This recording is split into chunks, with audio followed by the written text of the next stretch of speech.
Okay, so this is my fourth attempt to make this video because I keep getting interrupted. So hopefully I can spit this all out in one quick snap before something happens again and I have to stop, and I don't want to put you all through that. But basically, it was kind of hard to figure out what I would name this video, because I wanted to name it like waking up from a slumber.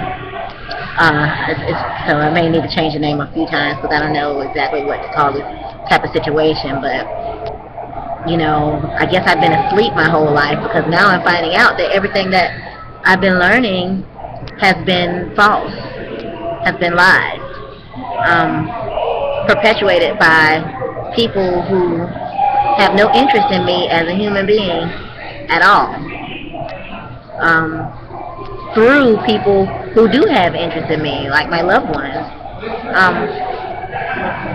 like my stepdad, like my mom. She's not that religious, but I remember, like, when I was growing up, she would tell us to stand in line and thank the Creator for waking us up this morning, you know. And so we would thank you, Creator, for waking us up, starting us on a new day. Amen. That's all I've ever gotten out of my mother, you know. You're here, just deal with it. That's her philosophy on life, which, you know, that's a good, you know, it works for her. Now my stepdad, he was transitioning from, I guess, Christianity to Muslim, because his mother, my step grandmother is a Christian, so I'm assuming he was raised that way. So I'm assuming he was going from Christianity to Muslim. But throughout my lifetime, from the time that I've known him since I was 2 years old, all we've watched was Louis Farrakhan, so that's Nation of Islam. So I guess you would say that he was going towards Nation of Islam. My father, my biological father, is a Christian pastor or bishop. I didn't meet him until I was 6 years old, and I lived with him when I was 13 years old and when I was 17 years old. All my mother's family are Christians. Okay, so that's my background. But I've always had this longing, you know, to know not only like to figure out like who God is, but why did He put me in this situation where I'm going through what I'm going through, you know, throughout my whole life? Because my whole life has been a little abnormal, you know. I'm a very abnormal person, and I know everybody's different, and it's hard to say, well, everybody's different, everybody has something. Well, I'm a little excessively abnormal. People say I'm weird. I get called weird all the time.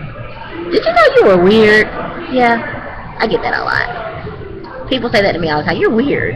You know, something's weird about you.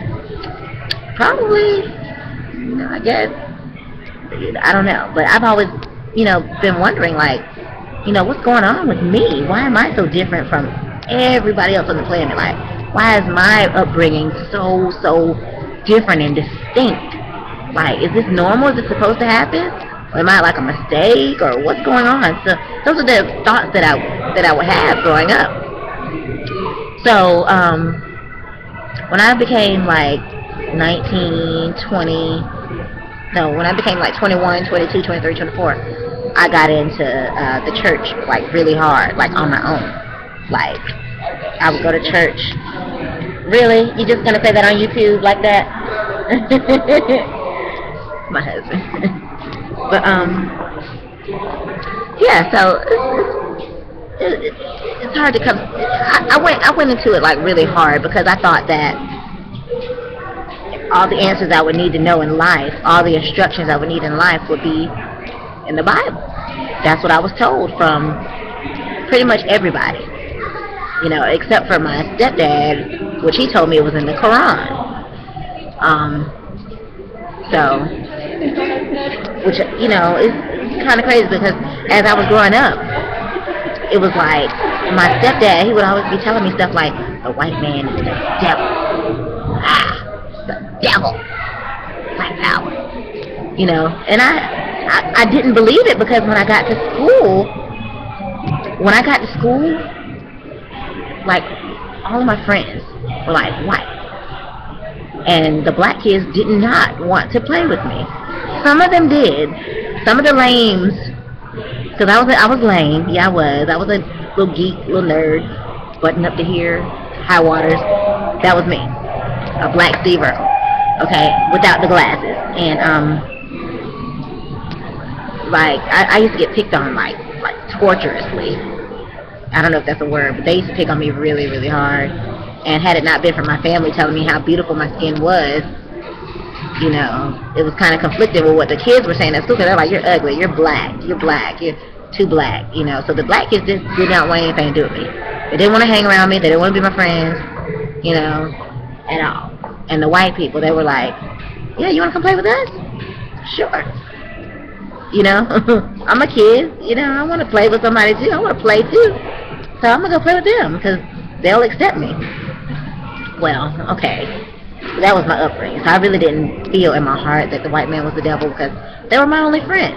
You know, well, they were most of my friends. Like, a lot of my best friends growing up were non-black. Not because I want to be white or I want to be somewhere else. It's because those were the only ones that would talk to me and be my friend and say, hey, you want to come over my house? Let's go.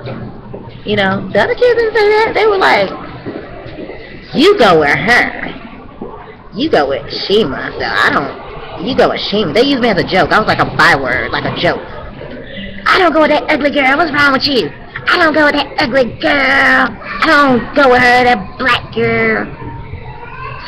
And I'm like, I'm right here. So my kind of view was a little distorted from what I came home and learned. I'm like, well, how is he the devil? And he's the only one that's nice to me. Very confusing to a child, you know. Well, so at this point in my life right now, you know, I'm like, oh, I'm grown. You know, I can think what I want to think. There's nobody here to think. Police are not anywhere around saying, you better not think that. You know, I can think for myself. So now it's like, okay, now what do I need to think? What's the truth? What's the way? Hey, how y'all doing? What's the truth? I need to find out. I need to know. I need some answers. And the answers that I was getting, and now don't get me wrong, I love my father. I love my father. I love all of my family. It's just that the answers that I was getting from my family members weren't sufficient enough for the capacity that my brain would hold. Like that, it wasn't enough. It wasn't enough answer. And a lot of people would tell me, like, why you keep thinking so much? Why you think so much? You keep thinking so much, you're gonna go crazy. You keep going, like, thinking, you know, you keep thinking all this stuff, and you're gonna mess around and go to a place where you can't come back. And that was a big fear of mine. Like, I was so scared, because I'm like, well, dang, I don't want to go out into the no man's land in my plane of thought and be the only one there and can't get back to Earth, and can't get back here, stuck out there in space of my brain. I don't want to get stuck out there, so let me just tone this thinking down and dense it out a bit, get real dense with it, so I just think what everybody else thinks, and just have blind faith. Faith. So I tried to do that for a while, but something that just says, nah, that don't make sense. Go look it up. That don't make sense to me. Go look it up. So I'm like, you know what? I heard this. Let me just look it up. So I'm digging for answers. And I'm coming up with a whole plethora of doctrines and studies and research that I've never even thought to. Now I know. Now back in the day, now as I was growing up, my stepdad, he did tell me a story of Osiris. He did. I remember I was about maybe about 7, 8 years old. So this had to be like what, 88, 89. And he told me a story about, and he would get me books from the bookstore, from the black bookstore in Beaufort, South Carolina, called the No Bookstore. K-N-O-W. He'll give me these books, and you know, they would have little characters in it. And I did read a story about Osiris. No correlation between him and Jesus, because I thought they were two different things, I really thought it was a myth, you know, which it is a myth, but I thought it was something like a fictional story that that other people just really didn't believe in. That's just, you know, a little part of history. He was a pharaoh. That was it. Blah, blah, blah, blah. Leave it alone. That's, you know, the most I got out of reading it. You know, I was a little kid. So, now I'm looking at reading that, and I did a video last year, around this time last year, called The History of Paganism, and I told the story about Nimrod, Semiramis, and Tammuz. But at the time when I did that video, I was thinking that all of the pagan religions and myths were based upon the story of Nimrod, Semiramis, and Tammuz, because I correlated that with being the first story because Nimrod is in the Bible. Okay, so now I'm learning that that's just the Mesopotamian version of the story of the original story of Osiris, Asar, and Aset. Okay, why? Because I actually saw the drawings of the pyramid hieroglyphics, what do you call it, the Metaneter.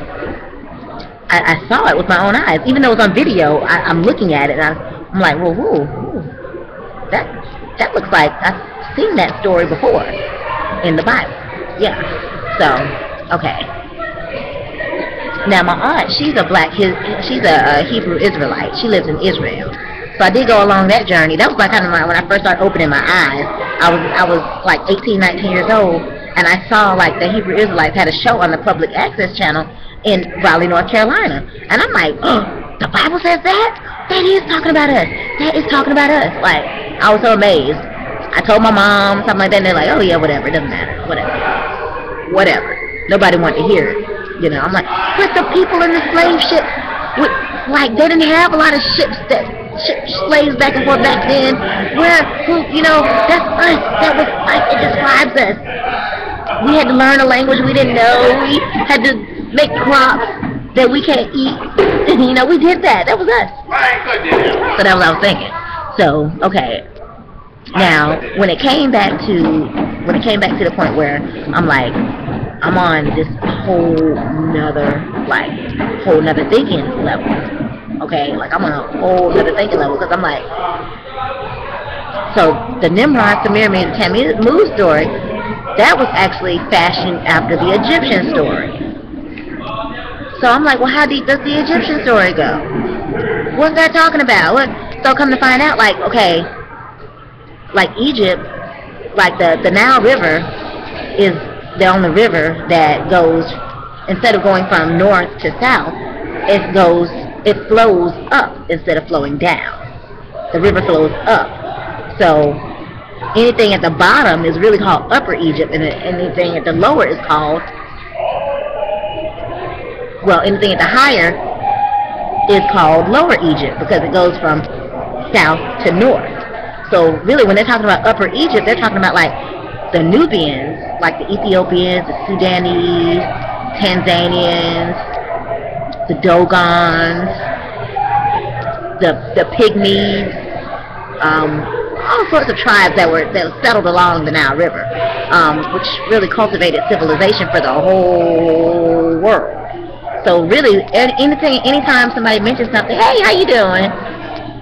Anytime, look, hey, let me. Oh, I thought I saw a belly ticket poking out. Okay. Oh, listen at you. Me and my dad gonna take a picture. Okay. Let me get stuff down. Yeah, come on, take some. Come on, take some. Come on. Oh, I do on the 5th January. Okay. Hold on. So I did. Hold on. Wait a minute. So you are. Yeah. Oh, when I took the picture, that was a month. I didn't know that. I told you. Girl, you know I don't pay no attention. I told you. I was a month. If we go back to Are the you picture. serious? It is. I was like, look at her. She's pregnant. I said, no, If she we go ain't. back to them pictures, when You probably had a little push. Some people that crew that had a little push. Wow. So you know you got to get in here and take some pregnancy pictures, girl. Yeah. We're going to hook you up. Well, how much $15? $33. I said 20. Yeah, it's 20, but it's $12.95 city fee. So altogether it's like $33. How many poses take? It's one. One pose. But like you can get like, cause see the senior portrait is different. Yeah. You can get more poses with the family portrait. Mm-hmm. You can get like 8 or 9 poses for like $99. So that's a whole bunch of poses. And each pose. How much? How much is 3 poses? $50. $56. 50 in one pose. Listen at you. No, you don't want to go hell. We'll hook you up, though. Yeah, you don't want to go hell. You get cheap. I don't like to sell first. We're going to hook you up. I'm sorry. Okay. But, yeah, what was I talking about? Oh, yeah, so all the tribes. Those are really where civilization started getting cultivated at. So when people say go back to Africa, go back to Africa, go back to Africa, really that's where everything really just kind of started, you know? Like it went from like Atlantis to Lemuria, from Lemuria to Egypt, which Egypt is a Greek word. It was Kemet, the Kamites. Those were the people of the lower version of the Nile, which is really Upper Egypt. What they would say Upper Egypt. So, yeah, it's quite a journey, like opening up, waking up, learning all this new stuff. The only thing that you're going to go through when you wake up from your spiritual slumber, when you start learning all this stuff, like everything that's in the Bible is really copied from the Egyptian tombs, the pictures that are on the tombs, and if you see it with your own eyes, you're like, wait a minute now. And then like the emerald tablets of thought, that's Proverbs. Like book tablets 2 and 3, that's Proverbs. Like you can see Proverbs, and then if you read Proverbs, you're like, wait a minute, that's talking about the same kind of stuff, like wisdom, you know? So it just kind of blows my mind. And I haven't even told anybody in my family that I'm how would you say, I don't even know if I would classify myself as Christian. I do believe in that the Christ figure, but it's so different from what people think it is. I think it's just a person that, you know, I came here, I left, I came back, that's it. I died, I left, I came back, that's it. Do what I told you to do. Which they don't do what he told them to do. They do what the other writers said to do, but they really didn't do what he told me to do.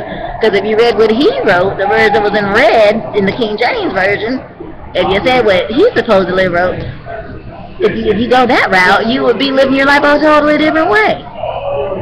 Like a totally different way. You would defy authority. People would be trying to kill you like all the time, because you're going against the grain. You know, so really, if you're going with the grain, you're going along with the Pharisees and the Sadducees and the, you know, the status quo. And he didn't go with the status quo. So that kind of is an oxymoron thesis by itself. But anywho, that's neither here nor there. But as you're going through this journey, you're gonna even though it's kind of lonely, because it's like, I know what I know, and nobody else knows that's around me. You know, it's kind of exciting because, like, I know what this person doesn't know. And the ego can get into play, because you might start thinking that you're smarter than the people that you're around. Even though you're not smarter, it's just that you have gained upon knowledge, and they just hadn't come upon that knowledge just yet, or they may not have come to that point in life where they're really ready to accept that knowledge. So you're going to go through some ego things. That's first off. Second of all, you're going to go through like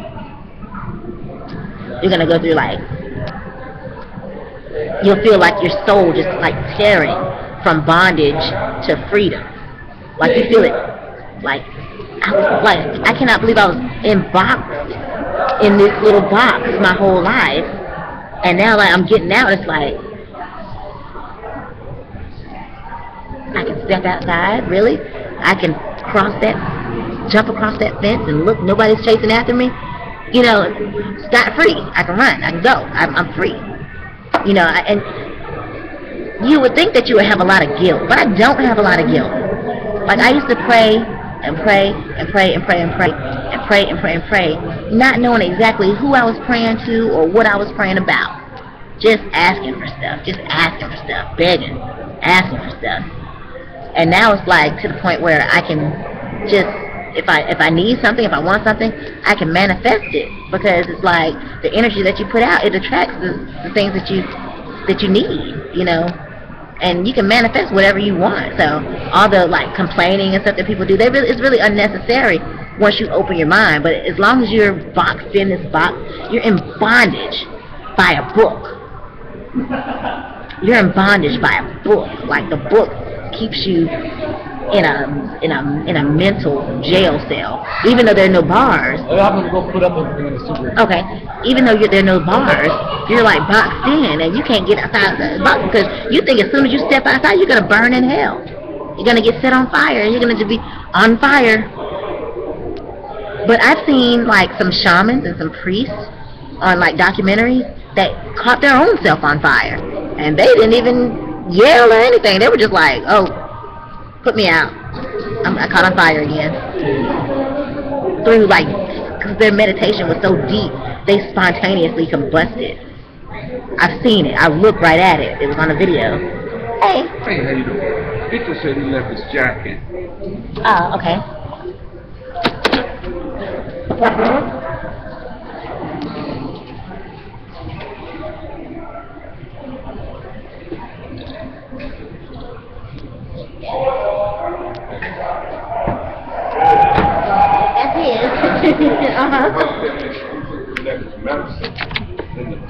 Okay.